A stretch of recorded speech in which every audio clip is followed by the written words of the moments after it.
자, 여러분 반갑습니다.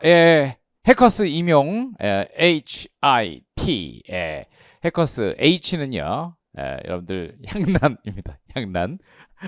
그다음에 I 그럼 여러분들 나고요. T는 바로 태진, 바로 접니다. 그래서 HIT 히트 팀, 여러분들을 히트 확 때리겠다 이런 뜻이 아니고요.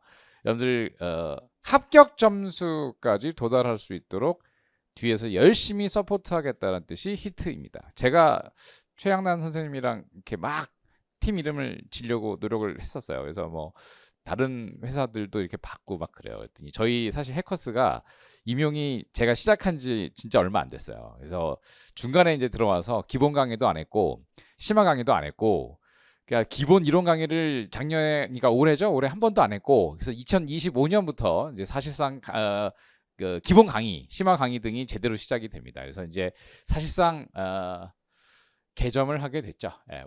오픈입니다. 중간에 제가 들어와서 문제풀이부터 시작을 했잖아요. 그래서 사실 문제풀이는 뭐 대부분은 이론 강의를 들은 분들한테 다시 문제풀이를 듣고, 그리고 모의고사까지 가지 않습니까? 근데 물론 모의고사야 다른 다양한 문제를 이렇게 풀어보시는 분들이 많죠. 그러니까 내가 이 모의고사만 이렇게 계속 풀어서 뭔가 익숙한데, 근데 다른 모의고사도 한번 봐볼까? 뭐 이러면서 오시는 분들도 계세요. 그런데 거의 안 계시죠. 그래서 1년 텀이니까 1년 동안 여러분들 그 수강하시면서 쭉 그냥 유지하시는 경우가 많은데요. 내년은 여러분들 저희 히트 믿고 따라와 주셔도 좋습니다. 제가 그거는 분명히 확신을 드릴 수 있습니다. 왜? 근거는 바로 적중입니다. 이 결국은 우리가 대학교의 교양 강의도 아니고요. 물론 전공 강의겠지만 대학에서 전공 과목 공부할 때 어떠셨어요? 전공 과목 공부하시면은 막 있는 그대로 막 드립하나요? 아니죠. 그냥 앉아 있는 거죠. 앉아서 앞에 교수님이 말씀하시면 뭐 그런가 보다. 사실 저도 그랬어요. 저도 사학과 수업 들을 때 정말 너무 너무 졸려서 막 그러면 안 되는데 잠도 막 이렇게 졸기도 하고 그랬던 것 같아요. 그래서 막 혼도 나고, 또 시험 공부하실 때 시험 공부 막 중간고사, 기말고사 그때만 막 공부 열심히 하지, 평상시에 뭐 도서관 가셔가지고 기본서, 개론서, 개설서 이런 게 보시나요? 안 보시죠. 그러니까 그 역사 파트 도서관이 딱 진열돼 있는데 있지 않습니까? 여긴 역사학 이렇게 써가지고서 뭐 거기 가서 그냥 이렇게 한 번쯤은 봤을 거예요. 이렇게 이런 것도 있고 저런 것도 있고 뭔가 되게 많네. 뭐 한국사로 얘기하면은 삼국시대도 있고 고려시대도 있고 조선시대도 있고 일제시대도 있고 독립운동도 있고, 그죠? 또 동양사로 얘기하면은 뭐 명청시대에 뭐 어쩌고, 뭐 송원에 뭐 어쩌고 하면서 뭐 이렇게 들다 파는 뭐 송대의 과거제도 이해 뭐 이런 거. 또 서양사도 마찬가지예요. 뭐 로마 제국사 뭐 얘기, 또 중세 뭐 베네치아 이야기, 또 프랑크 왕국 이야기, 또 그 카톨릭이 이제 그 타락해 가는 과정에서 또 이탈하는, 또 여러 종파로 분열되고, 그게 현재 유럽의 근간이 되지 않습니까? 그러니까 그런 거를 이렇게 그냥 대충 어떻게 보면 학교 다니면서 들으시긴 했을 거예요. 그런데 이게 공부다운 공부를 아마 해본 적은 없으실 것 같다. 그러니까 뭐 벼락치기로 이렇게 막 뭐 이렇게 우린 또 쓰잖아요. 시험이라는 거는 막 주관식으로 앞뒷면, 요즘도 그러죠. 요즘 시험이라고 해서 타자 치면서 내진 않잖아요. 여전히 이렇게 연필로 계속 볼펜으로 써 내려가면서 이렇게 주제 이렇게 주면 뭐 문제 뭐 똑같아요. 이제 교육이랑 문제. 그래서 앞뒷면 빼곡하게, 또 제 친구들 이렇게 시험 친 거 보면은 뭘 이렇게 쓸 게 많은지 막 한 장 더 주세요. 막 해가지고서 2장 내고 막 3장 내고 그랬던 것 같아요. 근데 일단 양으로 승부하는 스타일도 있죠, 친구들 중에. 그런데 저는 사실 양으로 승부하는 케이스는 아니었고, 이게 제가 학원의 강사가 되기로 했던 운명이었나 봐요. 요약 요약해서 이렇게 시험지를 많이 냈었던 그런 기억이 됩니다. 그래서 옆에 있는 사람들 이렇게 보면서 뭐 이렇게 쓸 게 많아? 그래서 이렇게 했던 기억이 납니다. 자, 서설이 좀 길었습니다. 근데 여러분들 이제 대부분 사학과, 대부분 역사 교육과, 혹은 대학원, 혹은 교직 이수, 이제 이렇게 해서 다 오실 분들이겠죠. 우리 히트팀은요, 여러분들께 자랑할 만한 게 하나 있어요. 그 자랑할 만한 게 뭐냐면, 정말 교수진 많이 알려져 있지는 않습니다. 저도 당연히 그거 압니다. 저도 여러분들 아시는 분들은 아시겠지만 사실 임용 쪽에서 근무하기 시작한 거는 올해가 처음이었거든요. 그래서 모르시는 분들은 대부분일 수 있다. 그런데 정통파다. 여러분들 우리 사학과 어때요? 정통파 중요하게 여기죠? 또 어중이 떠중이 뭐 이런 말씀 드려서 좀 죄송합니다만은 쌈마이 쌈마이 뭐 이렇게 유튜브들 이렇게 막 나와가지고서 막 역사 떠들고 이러는 거 어떻게 생각하세요? 물론 뭐 재밌는 거는 들을만 하기도 하지만 저 사람이 저렇게 얘기를 하는 게 맞나? 뭐 이제 별의별 사람들이 다 와서 뭐 역사 얘기하네. 그럼 약간 또 자존심이 상한 경우도 있을 수도 있습니다. 내가 뭘 안다고 떠들어 이러실 수도 있어요. 물론 뭐 누구나 다 그럴 수 있습니다. 하지만 우리는 역사학과 선생님이 되실 분들입니다. 이제 그런 부분에선 자존심이 분명히 있으실 거예요. 그래서 우리는 정통파다. 최양난 선생님, 서양사, 역사교육, 정통파. 저, 국사, 동양사, 정통파. 그러니까 이 정통파라는 게 바로 뭐냐면은 저는 독서량이다라고 얘기를 합니다. 그래서 우리는 정말 책을 많이 봤을 수밖에 없어요. 뭐 어쨌든 자이든 타이든 여러분들 책 많이 보셨을 거예요. 그죠? 어떤 식으로는 책 보셨겠죠? 저희는 독서량이 굉장하다. 또 우리는 요약 이런 거 별로 안 좋아합니다. 그래서 요약서, 뭐 노트류 이거 안 좋아하고 우리는 어때요? 그냥 기본서를 드립다 읽어야 돼요. 그런 교수진입니다. 그래서 그런 부분에 대해서는 독서량, 사학과 관련된 독서량만큼은 저희가 절대 뒤지지 않는다. 아니 압도한다 이런 말씀을 꼭 드리고 싶습니다. 또 공부 잘했습니다. 공부 잘하는 분들이에요. 그러니까 그것만큼 여러분들 공부를 잘했다는 건 뭐냐면은 공부하는 방법 또 역사 공부하는 방법을 알았다는 얘기거든요. 그러니까 그런 부분만큼은 여러분들 믿고 따라오시고 의지하셔도 된다. 단순한 간판만 딴 게 아니다. 우리는 정통파다. 이런 말씀을 꼭 드리고 싶습니다. 그런데 또 이럴 수 있죠. 뭐 너 좀 고리타분한 거 아니야? 뭐 그랬으면 제가 학교에 있었겠죠. 여기 노량진에 없었겠죠. 고리타분하지 않아요. 절대. 그래서 정통파다 이런 얘기를 또 이렇게 얘기하면 또 좀 이렇게 좀 뭐라 그러지 좀 노린내 나고 막 그런 느낌이죠. 근데 우리는 절대 그게 아니라 확실하게 제가 항상 얘기한 게 뭐였냐면 올해 확실하게 C, certainly, 또 E, easily, 쉽게 또 어떻게? funny. 공부할 때 확실하게 하는 거. 여러분들 여기 뭐가 중요해요? 확실한 거 중요해요? 쉬운 거 중요해요? 재밌는 거 중요해요? 일단 확실한 게 제일 중요한 거예요. 왜? 우리는 시험을 합격해야 되니까. 이 부분만큼은 제가 여러분들 확실하게 말씀드릴 수 있었던 이유는 2025년도 바로 몇 주 전에 봤던 우리 시험이 있죠. 그 시험에서 적중률이 이게 적중이라는 게 그냥 적중이 아니거든요. 이 적중이 굉장했어요. 그 영상 쇼츠 찍어서 그저께 올라갔거든요. 조회수가 지금 한 몇백 돼요. 일단 여러분들 그거 보세요. 보십시오. 그거는 제가 약장사가 아니고요. 약장사면 막 뭐 사기 치죠. 뭐 근데 그게 아니죠. 우리는 적중률로 보여줘요. 이게 개념 적중까지는 뭐 그럴 수 있다. 누구나 왜냐하면 말은 다 하니까. 우리가 뭐 역사 얘기하지 갑자기 뭐 간호, 뭐 체육, 물리, 생물 이런 거 얘기하는 거 아니잖아요. 그러니까 언젠가는 한 번쯤은 다 얘기했었을 거라는 거예요. 근데 우리는 개념만 얘기하는 게 아니고요. 뭘 얘기했냐? 바로 문제와 정답을 적중한 거예요. 제가 문제가 이제 A형, B형 이렇게 두 개가 있잖아요. 그래서 A형, B형 문제가 하면 12문제, 이제 11문제 이렇게 있어요. 그러면 한 23문제 정도에서 23문제가 다 이렇게 주관식이지 않습니까? 그럼 23문제 정도에서 한국사, 동양사가 한 절반쯤 됐는데 그럼 한 10개, 11개라고 칩시다.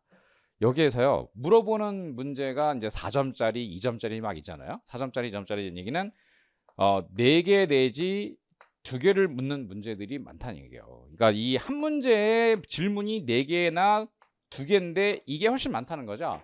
그러면은 10개라고 가정을 했을 때 10문제가 묻는 게 총 몇 개인 거예요?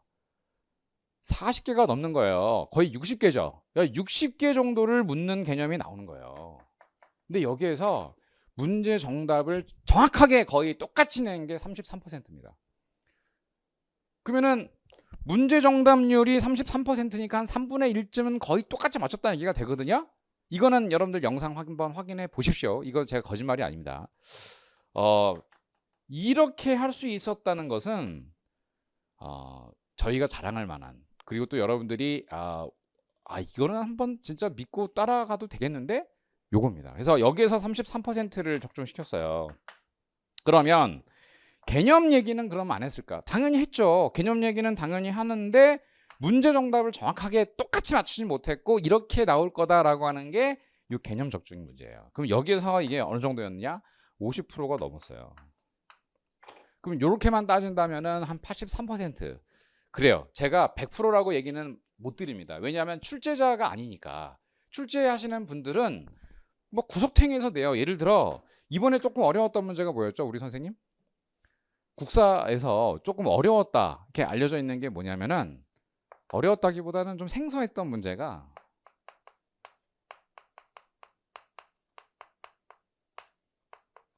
종개변무 사건이거든요.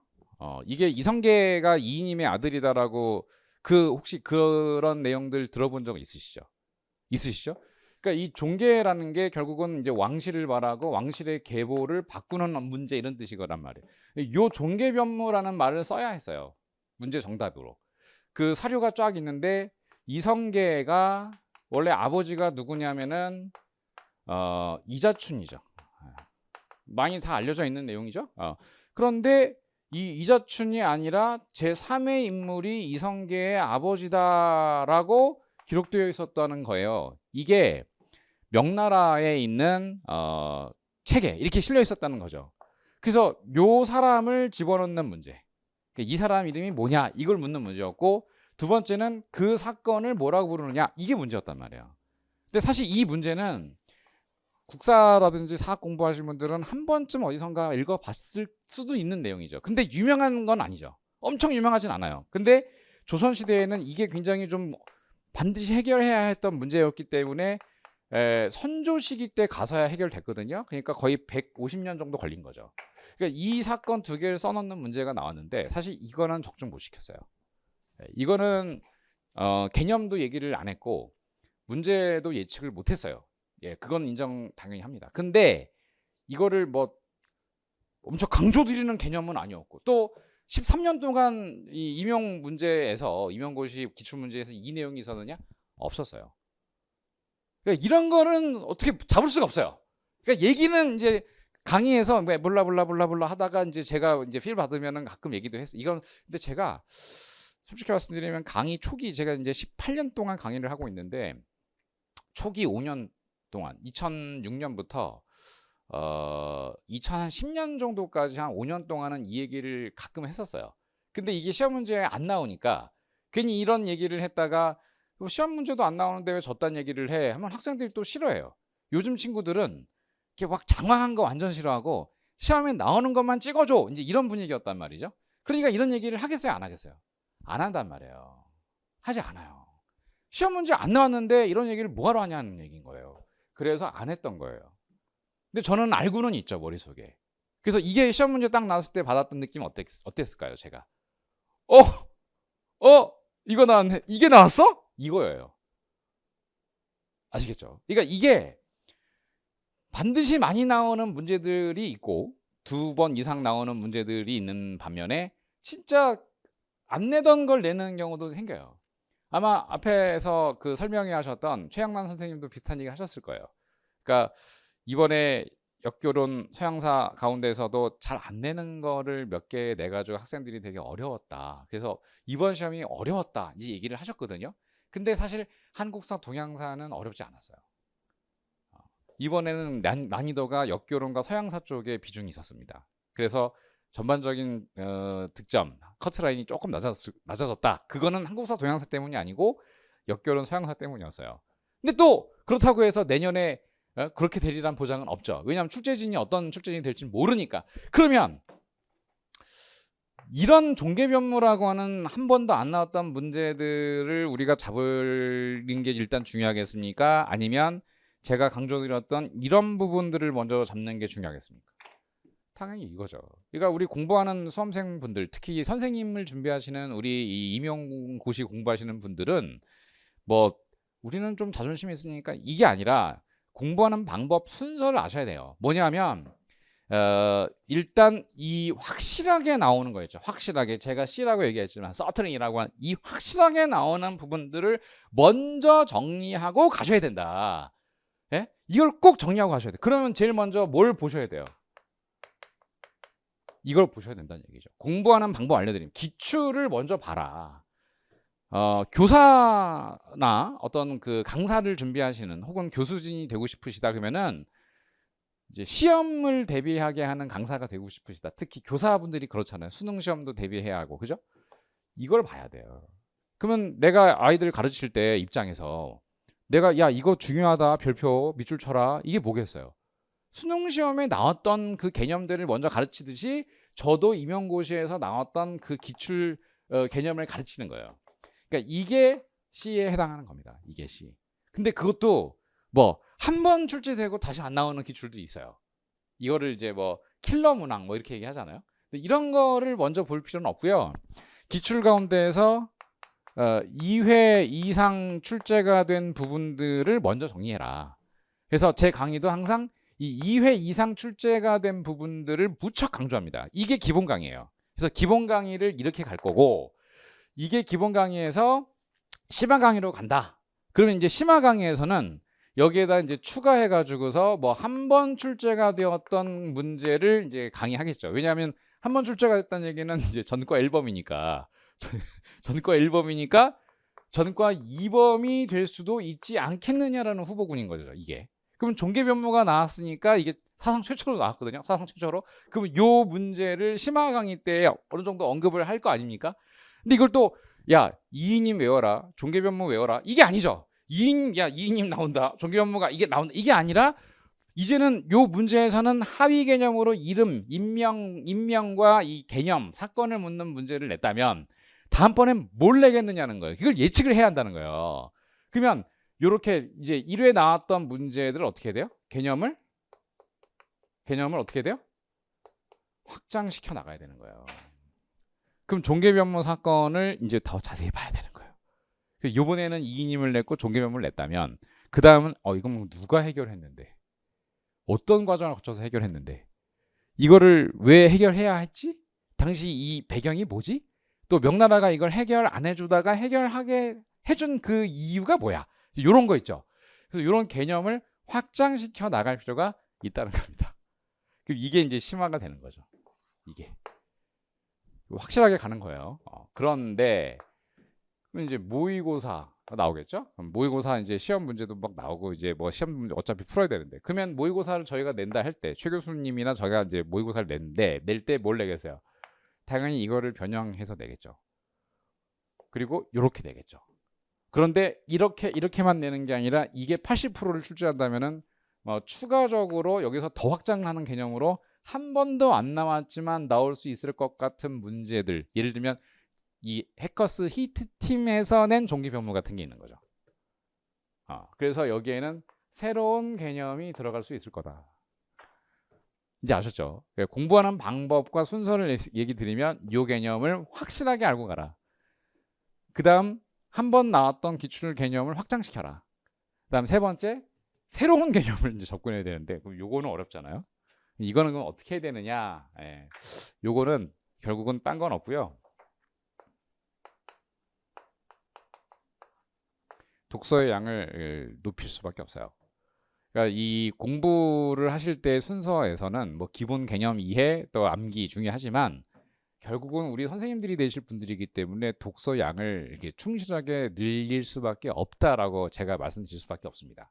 이거는 이해하실 거예요. 다만 이제 뭐 우리 뭐 일반적으로 국사 공부 뭐 서양사 뭐 동양사 공부하듯이 뭐 하룻밤에 읽는 뭐 어쩌고 이런 거 있잖아요. 뭐 그런 건 읽으면 안 되고 그게 아니라 우리는 두꺼운 책을 봐야 돼요. 두꺼운 책. 또 선생님들 되실 분들이라 두꺼운 책을 읽는 데는 크게 무리가 없으실 거예요. 거부감도 없으시고. 근데 어쩔 수 없이 내가 이걸 해야만 하는 분들과 하고 싶어서 하는 분들의 차이가 뭐냐면 어쩔 수 없이 해야만 하는 분들 예를 들어 운전면허 빨리 따고 싶은 분들은 요 한 권 크라운 출판사 이거 얇은 거 하나 보고 가죠. 시험 문제. 어떻게든 합격하려고 60점 이상 맞으려고.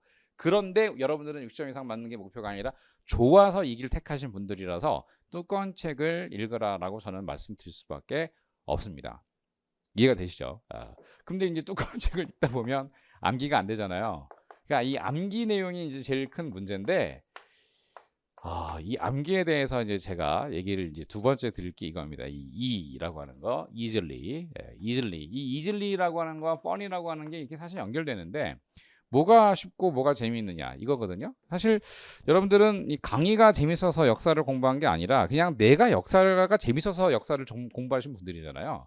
근데 이제 문제가 되면 다른 사람들 난 역사 너무 싫은데, 제가 엊그저께 치과를 갔다 왔는데 그 서울대 치과를 나오신 의사 선생님이에요. 이제 여성분이신데 나이가 저랑 비슷해요. 근데 제가 누군지 아시더라고요.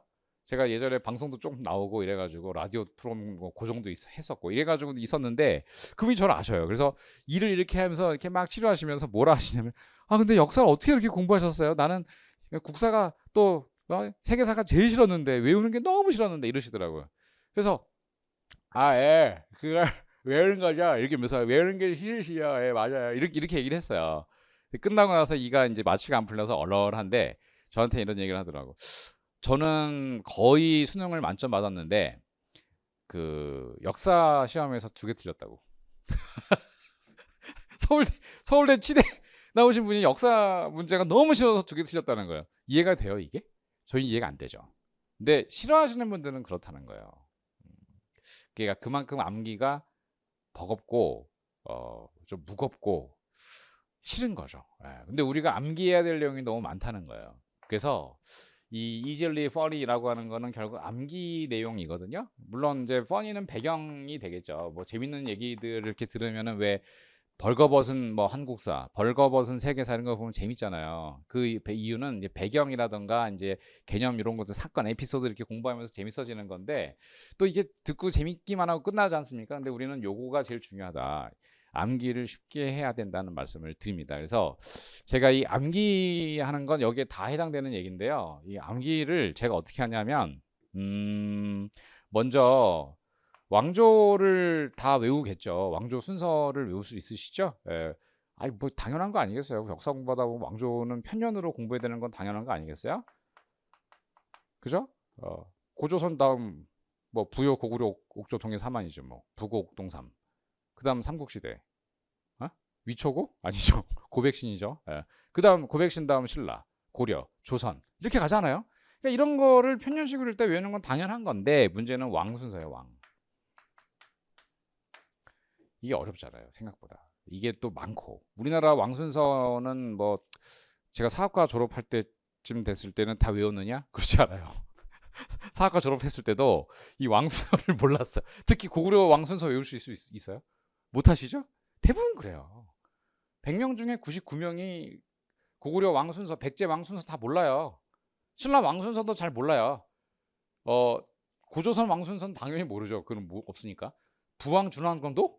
근데 이 왕순서를 여러분들이 외우셔야 돼요. 예, 그러려면은 이게 여기에서 좀 쉽게 들어가야 되는 거죠. 저는 이제 이런 방법을 쓰는데, 어떤 방법을 쓰는지 잠깐 소개해 드릴게요. 네, 청나라 같은 경우에는 누르하치가 시작을 하죠. 그다음에 홍타 이지가 있죠. 그래서 홍타 이지가 몇 대 임금이에요? 홍타 이지? 홍타 이지. 2대 왕이죠. 그래서 여기가 2이고 얘가 이제 1이에요. 그래서 누이죠, 누이.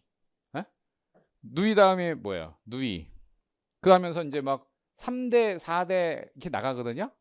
그러면 이제 3대, 4대, 5대, 6대, 7대 이런 식으로 이제 나갈 때 제가 쓰는 방법이 뭐냐면요. 4강이에요. 4강. 강희제. 예, 그래서 4강에 올랐다 이러지 않습니까?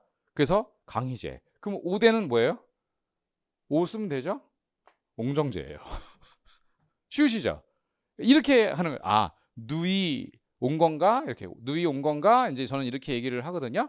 그래서 누이 그러면 2대가 이제 홍타이지니까 뭐 4대 하면 4강, 5대 하면 옹정제. 그러면 6은 뭐겠어요? 뭐겠어요, 우리 선생님?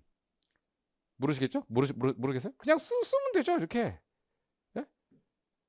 그러면 이렇게 쓰면 돼요. 그럼 뭐예요? 건용제가 되는 거예요. 알겠죠? 어떠세요? 쉬우시죠? 이렇게 가는 거예요. 이렇게. 그래서 누이 이렇게 누이 뭐 있어. 예를 들면 이렇게 가는 거예요. 그래서 강희제, 옹정제, 건용제, 이러거든요. 그래서 이런 식으로 가는 결국 그러면은 뭐 출제되는 게 이 사람 나와요? 안 나와요. 이 사람 없었어요. 근데 저는 강의해요. 왜? 요 홍타이즈는 우리랑 관련이 있거든. 뭐랑 관련이 있어요? 병자호란이에요. 병자호란. 징기스칸이 우리나라 쳐들어온 적 있나요? 없죠. 징기스칸 죽고 우리 고려랑 몽고 전쟁이 시작됐어요. 그럼 징기스칸 다음이 누구냐? 우구데이예요. 우구데이. 오구타이 아들. 그래서 친구 이렇게 저는 외워요. 친구. 그래서 칭기스칸 우구데이 이렇게 외우라고 하거든요. 그러니까 결국은 암기가 이걸 다 하나하나 외우려면 힘든데 그냥 자연스럽게 연상하게끔 만드는 게 저의 강의의 장점 중에 하나입니다. 물론 어찌 보면 좀 우습고 유치할 수도 있어요. 되게 유치한데 이렇게 생각하실 수도 있죠. 근데 저는 그래도 이렇게 한다. 이렇게 한다. 이런 게 되게 많아요, 제가. 그래서 한꺼번에 쫙 이렇게 암기할 수 있게끔. 또 뭐 우리 무신정권 순서 해볼까요? 명, 신, 희, 강, 고, 원. 이 왕들 안 나오거든요. 왕 안 나오고 누가 나오냐면은 정, 경, 이, 최, 기, 임 이거거든요. 그래서 정경이까지는 막 지들끼리 자 죽고 죽인 시기가 언제 같아요? 요때죠? 왜 성씨들이 계속 바뀌니까. 그래서 하극상시대. 그러다가 최 그죠? 4명 얘네가 안정기죠? 왜? 계속 세습했으니까 최 그러다가 다시 어떻게 돼요? 김이죠. 그러면 임씨 김씨일까? 김씨 임씨일까? 임김 어렵죠? 김 그럼 김임이죠. 김임임 순서 안 헷갈리시죠? 김씨 다음 임씨인 거예요. 그래서 최 안정기 김임임. 그러니까 이딴 식이라는 거죠. 제 강의가. 그럼 뭐 그래요. 엄청 재미있고 막 이러진 않을 거예요. 그러니까 제가 막 무슨 개콘처럼 막 무슨 SNL처럼 막 뒤집어 이거 아니겠지. 우리는 그렇게 강의할 수도 없고 옛날엔 그렇게 했었어요, 제가. 근데 지금은 이제 나이 드니까 약간 창피하기도 쪽팔리기도 하고 해서 그렇게는 안 하는데 쉽게 재밌게 가자 이거예요. 그러니까 결국은 우리가 들으면 기본 개념은 알거든요. 왜냐하면 사학 공부하신 분들은 기본 개념은 다 이렇게 베이스가 있으세요. 장착돼 있고 일반인들이 아니세요. 그러니까 여러분들은 굳이 얘기하면은 제가 태권도 사범이라고 생각하시면 되는데 여러분들도 대부분 3단쯤 돼요. 근데 저는 한 몇 단이라고 하면 태권도로 치면은 9단쯤 되거든요. 8단, 9단 정도 된다고 생각하면 돼요. 근데 여러분들은 시범단이라고 3단 혹은 4단 여러분들이 계시다고요. 하얀 띠가 아니잖아요. 흰 띠, 노란 띠, 빨간 띠예요. 여러분들 태권도? 아니잖아요. 까만 띠들이에요. 까만 띠들인데 그래서 들으면 알아요. 자세도 이렇게 하는 게 한 번 얘기하면 탁 알아들어요. 그런 분이 대부분인데 문제가 뭐냐? 암기가 안 돼요. 서버를 하면 못 써요. 그래서 쉬운 암기법을 제가 무지하게 개발 중입니다. 그래서 이런 암기법을 강의할 때는요, 제가 여러 가지 뭐 초성, 중성, 종성도 심지어 초성도 막 가르쳐드려요. 초성으로 암기할 때도 있어요. 진흥왕 이렇게 강의할 때 전륜 성왕이죠. 진흥, 흥이죠. 전륜이죠. 륜이죠. 그래서 흥륜이에요. 흥륜. 그래서 만든 절 이름이 흥륜사입니다. 진흥왕 때. 절대 안 까먹어요. 안 까먹어요. 흥륜사랑 진짜 이름이 비슷한 절 하나 더 있어요. 황룡사. 그것도 진흥왕 때예요. 그래서 흥륜사, 황룡사. 발음을 좀 뭉개버리면 돼. 진흥 할 때 흥, 전륜 상황할 때 륜, 흥륜사, 황룡사, 흥륜사, 황룡사, 흥륜사, 황룡사. 또 있죠? 고구려에서 망명한 승려 국통이라는 제도를 처음 만든 해량, 황룡사, 흥륜사. 영어 같죠? 발음? 흥륜사, 황룡사, 해량. 또 하나 있어요. 화랑도. 덩어리로 돼 있어요. 덩어리로. 그러니까 화랑을 진흥왕이 만들었다 이렇게 외우려고 하지 말고 흥륜사도 진흥왕이 외웠다 이렇게 외우려는 게 하지 말고 진흥왕은 불교적 성왕을 강조했던 왕이니까 전륜 성왕인 거예요. 그럼 이런 개념이 나오겠죠. 뭐 이렇게 사료로 이 왕을 세워 넣어봐라. 그러면 전륜성왕 개념을 내세운 신라왕은 진흥왕이랑 뭐 대표적인 게 진흥왕밖에 없거든요. 뒤에 뭐 진평왕도 뭐 비슷하지만 좀 다르고. 그러면 이 사람의 업적을 막 얘기하라 했을 때 막 생각이 나야 되는데 생각이 안 나요. 시험 문제 볼 때. 아는데 알면 들으면 아는데 이거를 자기가 직접 뱉어봐라, 토해봐라 못 하는 거다니까요. 그러니까 아는데 토하지 못해요. 먹을 줄 아는데 다시 그걸 뱉지 못하는 게 여러분들의 문제라는 거예요. 선생님들의 문제. 근데 선생님들이 되시기로 하신 이상 학자가 아니라 교사가 되시기로 하셨기 때문에 토할 줄 알아야 돼요. 그리고 강의를 잘해야 돼요. 학생들한테 나중에 그 시연도 하잖아요. 필기시험 치고 저희 준비 중이거든요. 시연 할 거예요 이번에. 강의를 잘해야 돼요. 그러면 교환도 짜야 되고 교환 짜면서 강의를 해야 되는데 중요한 건 여러 교수진 앞에서 강의를 하셔야 돼요. 그러면 선생님들 앞에서 강의하는 게 얼마나 힘들겠어요. 마치 국기원에 가서 태권도 그거 하는 거랑 똑같은 건데 얼마나 긴장되겠어요. 그죠? 토해낼 줄 알아야 돼요. 실전에 강한 여러분들이 돼야 된다. 결국은 제가 하는 기법이 여러분들의 도움이 많이 될 거다. 저를 따라 하시면 제가 훌륭한 강사잖아요. 여러분들도 훌륭한 교사가 되실 수 있어요. 장난치라는 게 아니라 결국은 교수를 잘해야 된다. 이런 말씀을 드리고 싶습니다. 교사가 되기로 하신 이상. 그러려면 제가 강조드리고 있는 확실한 거, 이거는 여러분들한테 공부할 때 필요한 거고, easily, funny는 여러분들이 실제로 교사 선생님들이 되실 거기 때문에 재밌는 선생님이 되셔야 하는 거예요. 그래야 아이들한테 많은 영향을 주는 거죠. 좋은 영향을. 역사는 재밌는 거구나. 중요한 거구나. 이런 인식을 여러분들은 주실 수 있어야 된다. 그게 여러분들의 사명이고 소명인 것입니다. 아는 것만이 아니라 아는 걸 어떻게 제대로 전달하느냐. 이게 굉장히 중요한 여러분들의 의무이고 과제다. 이런 말씀을 드리는데 그의 일종의 롤 모델이 저는 될 수 있을 거다. 저처럼 만들어 드릴 거니까 자, 따라오셨으면 좋겠다. 이런 말씀을 드립니다. 그래서 암기 쉽게 하는 방법 알려드렸어요. 이제 이런 것도 있고요. 또 뭐 명나라도 마찬가지고요. 뭐 비슷해요. 그런 게 많아요. 송나라도 마찬가지고. 근데 나오는 왕들만 나오죠. 그래서 그런 황제들 얘기를 이제 해드릴 거고요. 그리고 두 번째 이제 그 책 얘기를 좀 해드리면요. 이 책 가운데에서 그 한국사랑 동양사, 이제 동양사라고 해봐야 대부분 다 중국사인데 제가 그래서 이번에 아예 그냥 그 뭐랄까요, 시프트를 걸었다나 스포츠로 얘기하면, 그러니까 뭐 출제되는 그 분야가 결국은 동양사라고 해봐야 중국사를 내죠. 99% 중국사고 뭐 간혹 진짜 뭐 일본사도 있고 뭐 인도사도 내기도 하고 뭐 이런단 말이죠. 근데 이번에 저는 이걸 아예 안 했어요. 보지 말아 그랬어요 제가. 야 중국사만 봐도 야 힘든데 무슨 일본사나 인도사 안 나올 거다. 그래 안 했어요 아예. 문제도 안 냈어요. 그럼 이번에 일본사나 인도사가 나왔으면 저는 어땠겠어요? 뗐겠죠? 뗐겠죠? 근데 안 나왔어요. 안 나왔어요. 안 나오는 걸 가지고 뭐 공부를 뭐하러 해요? 할 필요가 없죠. 안 나오는데 뭐하러 해요? 그러니까 일단 안 했어요. 보지 말라 그랬어요. 그럼 중국사만 공부하면 되는 거예요 일단. 그러면 이제 한국사랑 중국사의 두 가지 비율 가운데서 어디가 조금 더 많이 나와요? 여러분들 한국인이잖아요. 그래서 이것도 가르쳐야 되죠. 여기가 조금 많이 나와요 이게. 그러니까 여기가 한 55%, 여기가 한 45% 정도 나오거든요. 그러면은 독서를 얘기한다면 공부량도 이게 이쯤 잡으면 되는데 거의 그냥 똑같이 하라 그래요 저는. 근데 출제 비중이 이쪽이 조금 많아. 한 문제 정도 더 많아요. 그래서 여기가 좀 더 많고. 그다음 책을 읽어 내려갈 때 개념 부분에서 좀 깊숙하게 들어가는 게 어디겠어요? 한국사겠어요? 중국사겠어요? 여기에요. 여기. 그래서 이 개념이라든가 배경이라든가 하는 것들을 좀 자세하게 묻는 게 한국사입니다.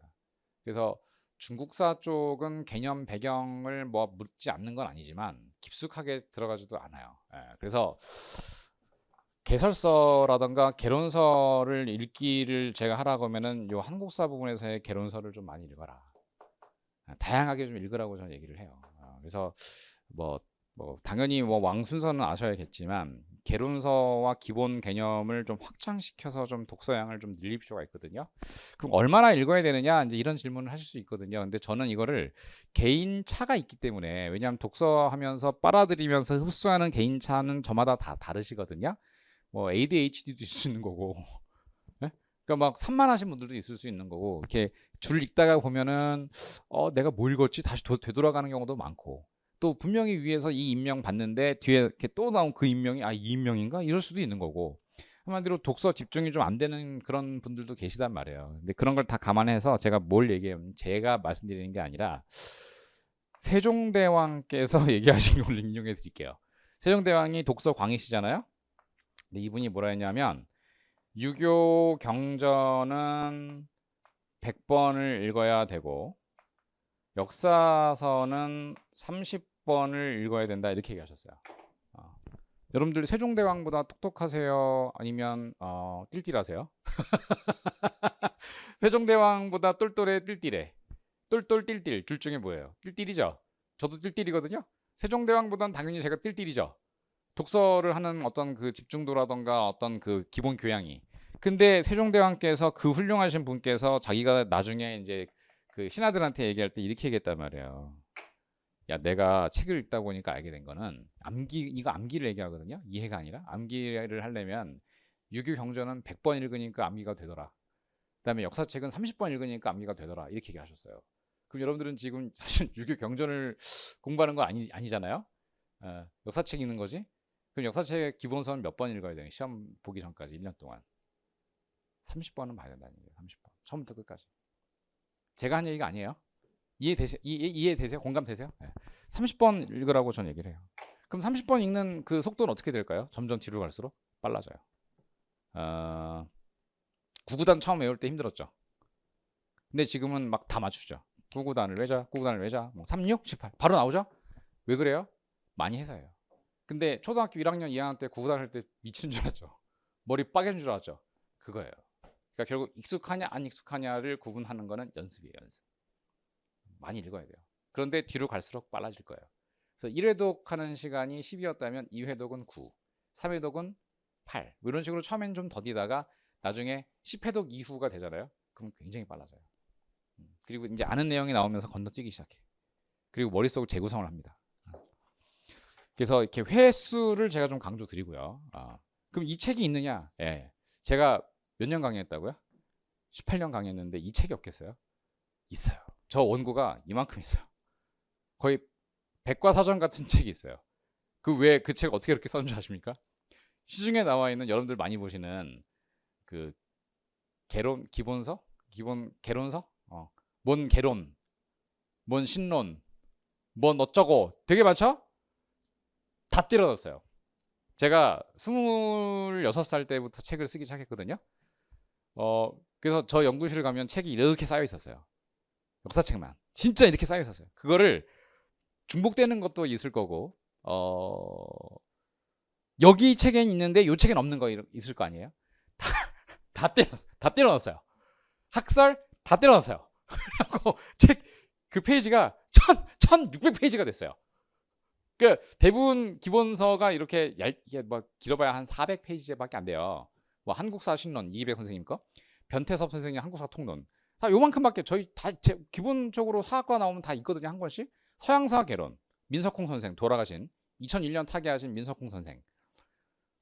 또 동양사 개론, 다 요만큼 있거든요. 400~500페이지. 저는 몇 페이지라고요? 1600페이지요. 그것도 빼곡해. 이 정도면 만족하시겠어요? 근데 그 책이 사실 절판됐거든요. 왜 절판되냐면, 이번에 나왔던 문제 중에 하나가 또 뭐였는지 알려드릴게요.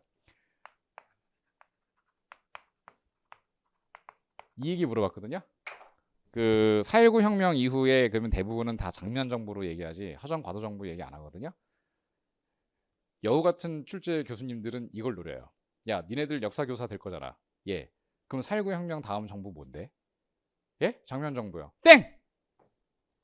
왜? Why? 4.19 혁명 이후에 장면 정부지. 아니죠. 허정 과도 정부가 있죠. 근데 과도 정부라고 해서 이게 정부라고 생각을 안 하셨대요.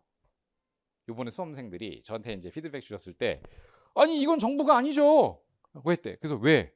과도가 들어갔는데. 그럼 이건 과도지 정부가 아니잖아요. 야 이 사람아. 과도 정부인데? 예? 과도 정부잖아. 그럼 과도야 정부야? 정부죠. 그걸 물었어요. 그래서 이 허정 과도 정부를 물어보면서 뭐라 했는 줄 아세요? 야, 이 허정 과도 정부의 국정 기조가 뭐니? 이걸 물어봤거든요. 다 틀렸어요. 맞은 사람이 없어요. 거의 없어요. 이거 그냥 다 감점. 제 책에 있어요. 제 책에 그래서 제가 이거 보여드렸어요. 허정 과도 정부 제 원고 이렇게 보여드리면 이 책 있었어? 저 사기꾼 아니에요? 제가 이거 만약에 이걸 사기치면은 저는 천벌 받아요. 지옥 가요. 제가 가톨릭 신자거든요. 제가 성당 다녀요. 열심히. 지옥 가요. 사실만 얘기해요. 저는 구라 절대 안 칩니다. 있어요. 뭐라고 써있냐면 거기에 비혁명적 방식으로 혁명을 수행한다. 이게 국정 기조예요. 제가 학교 다닐 때 그 책을 쓰면서 학교 졸업하고 책을 쓰면서 이게 너무 재밌는 거야 말이. 말장난 같잖아요. 허정 외무부 장관이 대통령 다 유고되고 그랬을 때 비혁명적 방식으로 혁명을 수행한다라고 하는 걸 내걸었다. 이 양반이 정말 재밌는 거예요. 허정이라는 그분이 고대 총장이시거든요. 나중에 고대 무슨 교수님도 하시고 그래요. 고려대학교 제 모교인데 그 허정 교수가 보수적인 분인 거죠. 비혁명적 방식, 이건 보수적인이란 뜻이에요. 혁명을 수행한다. 그러니까 4.19 혁명 이후에 내가 과도 정부가 들어섰는데 비혁명적 방식을 채택하겠다. 그래서 그걸 냈거든요. 그래서 부정선거 사범과 부정축제자들에 대한 처벌을 온건하게 했단 말이에요. 이게 결국은 허정 과도 정부의 어떤 그 보수적 성향을 드러낸 것이고, 이런 성격을 그대로 사실 이어받은 게 장면 정부였어요. 그걸 물어본 거예요. 그러니까 이것도 책에 거의 없어요. 대부분 책에 이게 없는데 저는 있어요. 왜? 아까도 말씀드렸지만 다 때려놨거든. 그래서 허정 과도 정부 페이지만 한 페이지예요. 저는 한 페이지가 있다는 얘기는 이게 대부분 없는데 저는 넣었어요. 그래서 허정 과도 정부에 뭘 냈냐면 그 국정 기조를 쓰고 그 밑에 뭐였냐면 5대 시정 방침을 제가 원문 그대로 실었어요. 근데 이게 시험 문제 나온 거예요. 5대 시정 방침이. 그러니까 학생들은 그 내용이 이제 우리 역사 임용 공부하시는 분들은 내용이 있었냐 없었냐를 가지고 판단을 내리시는 경우가 많거든요. 야, 그 내용 네가 본 책에 있었냐? 아니 없었는데. 나도 없었는데. 아씨 이런단 말이야. 근데 제 책이 있어요. 내용적인 측면에서는 한국사의 개념이나 내용 가운데 빠진 게 없어요. 저는 뭐까지 넣냐면요. 그 토지조사 사업할 때 토지조사 임시 토지조사국 국장의 그 밑에 있었던 그 사람 이름이 와타 이치로거든요. 화전일랑. 그래서 와타 이치로가 역사학자인데 그 사람이 뭘 공부했냐면은 한국 토지 제도사를 공부한 사람이에요. 그러니까 일본 놈들이 치밀한 게 한국의 토지 제도사를 먼저 공부했어. 그리고 그 개념을 바탕으로 해서 한국의 봉건제도가 없었다는 걸 증명해. 틀린 말이지만 증명하려고 했어요. 그래서 한국은 소유권이 없고 수조권만 있는 나라다. 이렇게 증명했어. 와타 이치로가. 그렇기 때문에 소유권이 없기 때문에 한국의 소유권을 확립한다라고 한 거예요. 그러니까 한국의 소유권 제도가 없기 때문에 혹은 미비하기 때문에 미개 상태이기 때문에 라는 근거를 마련하려고 한국 역사를 공부한 거예요. 그 책임자가 일본 교수였던 와타 이치로를 공수해 와가지고 한국 토지 제도사를 연구하고 그걸 근거로 토지 조사 사업을 실시한 거예요. 그 내용까지 저는 있어요. 그러면 토지조사국 관련되어 있는 문제에서 와타 이치로에 대한 문제가 만약에 나온다면 역사 임명 나올 수 있어요? 와타 이치로 그 내용을 써 내려갈 수 있는 거죠. 이게 이제 제가 여러분들께 드릴 수 있는 장점입니다. 그래서 이 깊게 들어가고 폭넓게 들어가요. 그래서 저 책은 되게 깊고 넓어요. 그래서 그 책을 다시 출간을 해야 할 것 같아요. 그래서 그 책으로 아마 수업을 진행해야 될 것 같아서 지금 회사랑 협의 중이고, 다만 그 책이 안 팔려요. 대중서가 아니기 때문에. 왜냐하면 저는 그 개론서를 다 때려 넣기 때문에 개념적인 부분에서는 자신이 있는데 일반인들은 싫어해요. 안 보는 책이에요. 그래서 그 책을 절판을 했거든요. 그 책을 찾는 분들이 조금씩 늘어나고 있어요. 왜냐하면 이번 시험 때문에. 근데 드리고 싶은 말씀은 이게 그 제 책이 있었다 해서 제 책을 사라 이런 뜻은 아니고요. 이게 뭐가 어디 있었냐 뭐 없었냐 사실 중요한 건 아니에요. 이게 시험에 합격하려면은 결국은 이런 허정 과도정부 문제를 맞췄느냐 못 맞췄느냐가 여러분들 당락이 결정하는 게 아닙니다. 종계 변모를 맞췄느냐 안 맞췄느냐 이게 중요한 게 아닙니다. 결국은 득점을 하기 위한 점수만 확보하면 되는데 이런 문제는 나만 틀린 게 아니기 때문이에요. 그거는 어떻게 해야 합격할 수 있어요? 말씀드렸다시피 가장 많이 나왔던 개념, 그 다음에 확장 개념, 요 정도만 아셔도 필기시험 합격에는 아무 문제 없어요. 그러니까 괜히 막 그 흔들려 가지고서 이 개념이 이 책에 있었거나 해서 이 책도 사고, 근데 그날 그 책 사서 봤는데 그 다음 시험에서 그 책에 없는 또 다른 내용이 다른 책에 있으면 어떻게 하실 건데요? 그럼 그 책도 사실 거예요? 그러니까 이렇게 공부하시는 분들이 많더라 이거예요. 그러니까 나는 그게 너무 안타까워요. 그래서 무슨 책을 보시든 그냥 단거나 하라라는 말씀을 드리는데, 불안하시거든 제가 책을 그렇게 낼 테니까 그 책 보시라는 거예요. 거기에 있는 내용은 웬만하면 빠지지 않을 거다. 뭐 물론 그것도 제가 100% 장담 못하죠. 왜냐하면 100%가 어디 있어요. 출제 교수진이 뭐 요번에는 여기서 한번 내볼래 뭐 끝나는 거지. 네. 그래서 한국사 공부하실 때는 그런 그 내용이 좀 깊고 이렇게 폭넓은 책을 보시라는 말씀을 드릴 수밖에 없어요. 그건 아마 여러분들 이해하실 거예요. 그래서 그렇게 공부하시면 되는데, 근데 이제 동양사 같은 중국사 문제는 한국사처럼 그렇게 깊게 되진 않아요. 예, 이게 엄청 무슨 뭐 중국사를 연구한 뭐 일본인 누구를 얘기하라 이렇게는 안 낼 거 아니에요. 그러니까 그렇게는 안 내고, 그래서 요거는 생각보다는 깊지는 않다. 생각보다는 한국사의 깊이가 이 정도면은 중국사 한 요 정도? 그리고 폭넓다 그러면 폭넓지는 않고 한 요 정도? 그러니까 봐야 될 책이 사실은 뭐 이게 이 내용에 있었나요? 저 내용에 있었나요? 뭐 그거 크게 좌우되지 않아요. 제 말을 믿으세요. 다른 강사 선생님들이 뭐라 하실지 모르지만 적어도 제가 판단할 때는 제가 맞아요. 그래서 공부 양 자체를 좀 늘릴 필요가 있는 건 한국사고, 오히려 좁힐 필요가 있는 건 중국사다. 저는 이렇게 봅니다. 분명히. 분명히 전 그렇게 나올 거다. 그리고 만약에 한국사든 동양사든 새로운 개념이 만약에 나왔다. 새로운 개념, 뭐 작년 문제 가운데 뭐 측천무후 얘기 나온 적 있죠. 원문으로 장무기 이야기, 또 싸웠던 무후가 이제 왕되는 그 여 황제가 되는 과정에 있었던 얘기가 원문 나왔거든요. 근데 사실 그거는 책에는 있는 내용이에요. 근데 그게 원문이란 말이죠. 그러니까 이제 이런 부분 때문에 여러분들이 못 채워 넣은 경우도 있었을 거예요. 근데 그 문제 틀렸다고 해서 여러분들 떨어지지 않아요. 안심시켜 드릴게요. 여러분들이 떨어지는 이유는 당연히 알아야 할 내용을 몰랐기 때문에 떨어진 거예요. 그래서 그 해 처음 나온 개념이나 문제 때문에 괴로워하지 마라. 그리고 이리 기웃 저리 기웃 하지 마라. 이런 말씀을 꼭 드리고 싶습니다. 이제 개념 아시겠죠? 세 번째는 원문입니다. 우리는 한문을 잘해야 됩니다. 한문 잘하십니까? 공부하셨습니까? 네. 대부분 그 역사과 나오신 분들은 한문에 대해서는 크게 두려워하지 않습니다. 그런데 두려워하시는 분들도 많습니다. 한문 잘하시는 분들보다 못하시는 분들이 사실 더 많습니다. 그런데 이 원문 독해에 관련돼서 여러분들을 겁먹지 마라 이런 말씀을 꼭 드리고 싶어요. 왜냐하면 한문이 막 뭐가 나와요. 그래서 한국사 한 문제, 중국사 한 문제 일반적으로 그렇게 냈어요. 근데 이번 어떻게 나오는지 혹시 아세요? 원문 문제 몇 문제였냐면요. 원래 두 문제가 나오거든요. 근데 이번에 한 문제 나왔어요. 그러면 원문 문제가 한 문제 나왔는데 한국사 원문이 나왔을까요? 중국사 원문이 나왔을까요? 뭐가 나왔을 것 같으세요? 맞습니다. 한국사 원문이 나왔습니다. 근데 한국사 원문이 나왔는데 그것도 2번 문제가 나왔거든요. A형의 2번 문제 뭐였냐면요. 정답 만적이었어요. 그럼 만적이라는 인명을 찾아내면 그만인 문제였던 거죠. 그러면은 한문 잘 모른다고 하더라도, 그러니까 문장을 매끄럽게 해석을 못한다고 하더라도 만적이구나라는 힌트만 얻을 수 있는 단어만 찾으면 되죠. 그럼 만적 앞에 뭐였냐면요.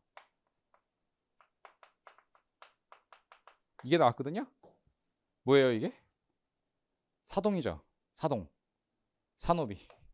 사동 땡땡은 이렇게 시작했거든요.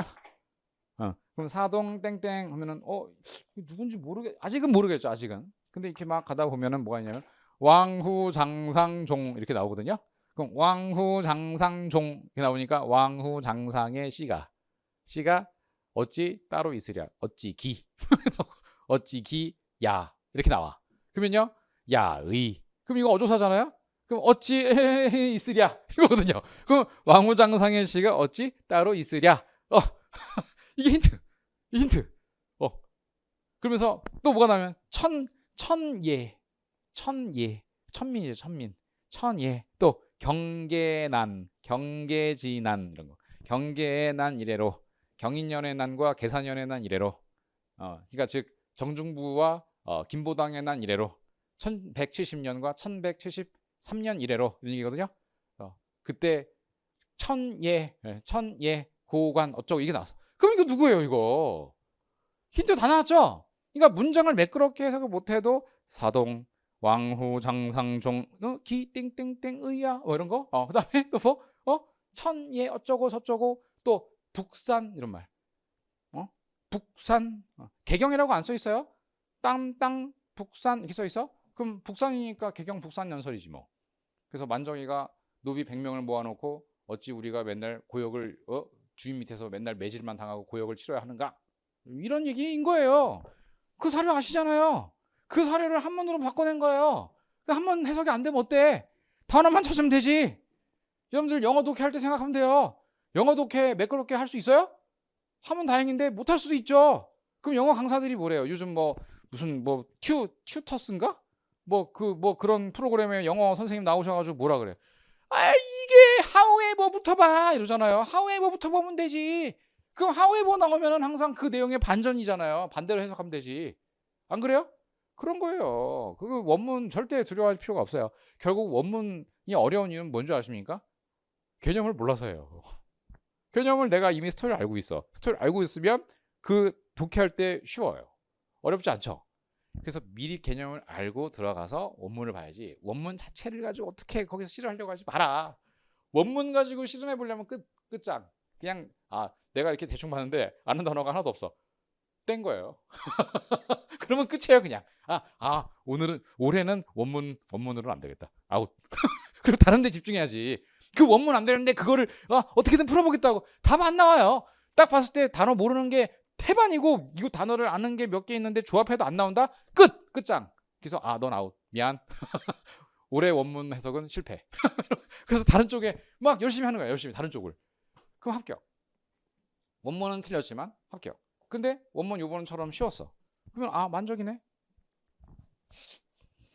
알겠죠? 그래서 한문 해석도 결국은 뭐가 바탕이 되어야 된다? 기본 개념과 배경을 알고 계셔야 된다는 거예요. 암기. 그러니까 이해가 먼저냐, 암기가 먼저냐, 암기가 먼저냐, 이해가 먼저냐. 이런 또 질문이 있거든요. 많은 분들이. 저는 이해는 잘 되는데 암기가 안 돼요. 그거는 만일 그냥 읽는 수밖에 없고요. 저는 암기는 잘 되는데 이해가 안 돼요. 이건 병신이죠. 암기는 잘 되는데 이해가 안 돼요. 말도 안 되죠, 이거는. 그러니까 결국은 뭐냐면은 암기가 돼야 된다고요. 암기가. 우리 목표는 뭐예요? 시험 문제 목표는 암기. 근데 암기를 제가 어떻게 한다?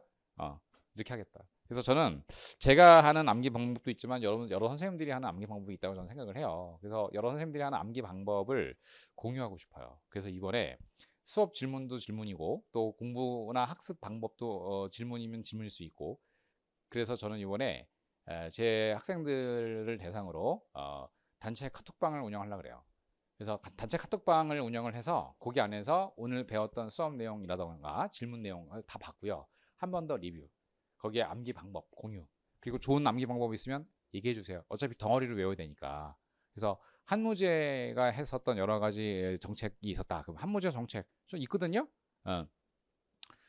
금, 은, 좌이가 이거거든요. 금과 은을 좋아하는 좌익들아.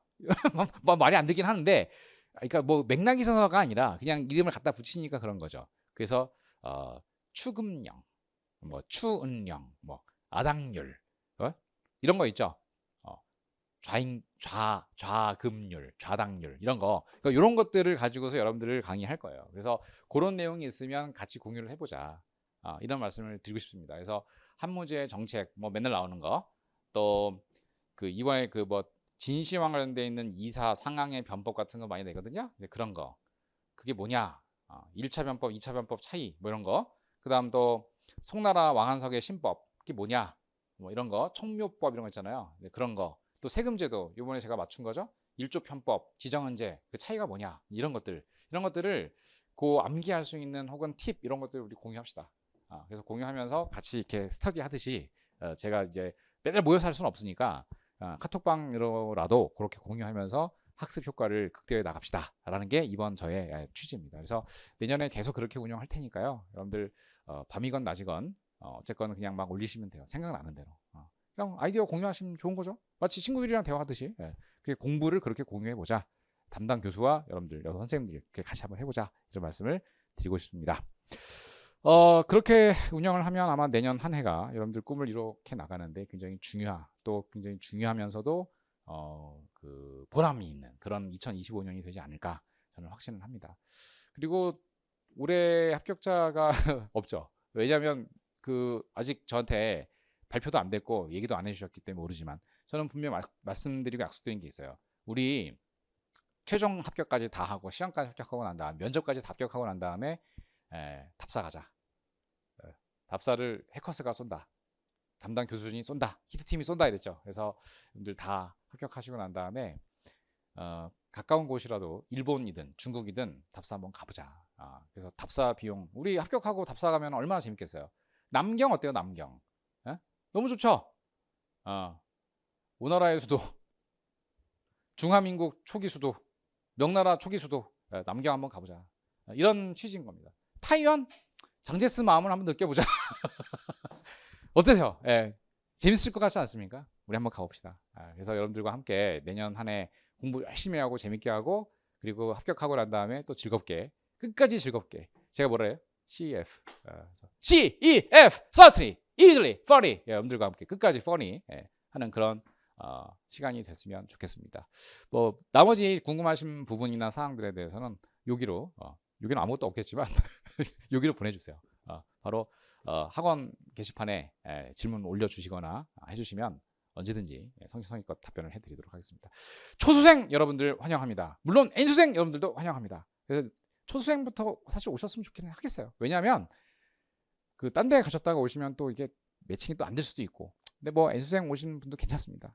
저희 학원의 힘을 보여드릴 테니까요. 알겠죠? 자 여러분들 최향란 선생님 또 저 오태진 히트 향란 H I 여러분 T 태진 히트 여러분들과 함께 가겠습니다. 자 이상 합격 설명회 마무리 드립니다. 고맙습니다.